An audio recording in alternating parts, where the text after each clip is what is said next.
সাফের মঞ্চে শেষ লড়াই, মুখোমুখি বাংলাদেশ এবং নেপাল। এই লড়াইটাই নির্ধারণ করবে শ্রেষ্ঠত্বের মুকুট পড়বে কারা। বাংলাদেশের সামনে সমীকরণটা সহজ, জিতলে অথবা ড্র করলেই হবে। তবে যদি হেরে যায় তবুও কি সুযোগ থাকবে চ্যাম্পিয়ন হওয়ার? পুরো আসর জুড়ে একচেটিয়া দাপট দেখিয়েছে বাংলাদেশের মেয়েরা। 5 ম্যাচের 5টাতেই জয় তুলে নিয়ে এখন পর্যন্ত অপরাজিত তারা। শ্রীলঙ্কা ভুটানকে স্রেফ উড়িয়ে দিলেও হাড্ডাহাড্ডি লড়াই চলেছিল নেপালের বিপক্ষে। এবার তাদের সাথে বাংলাদেশ লড়বে শিরোপার জন্য। হিসাব অনেকটা ফাইনালের মতোই, যে দল জিতবে সেই পাবে শিরোপার স্বাদ।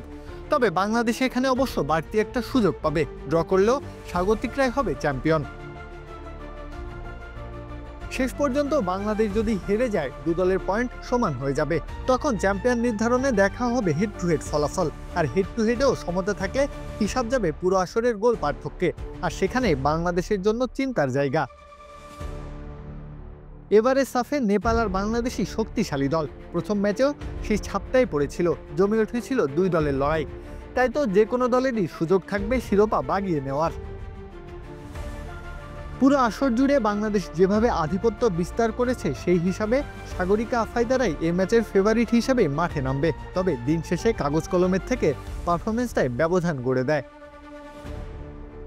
যদিও ড্র করলে বাংলাদেশ চ্যাম্পিয়নের তকমা পাবে, তবুও আত্মবিশ্বাসী এই দলটা নিশ্চয়ই চাইবে জয়টা নিয়ে মাঠ ছাড়তে। এখন অপেক্ষাটা শুধু সময়ের, অপেক্ষাটা অঘোষিত এক ফাইনাল দেখার। প্রত্যহ কাব্য, খেলা ৭১।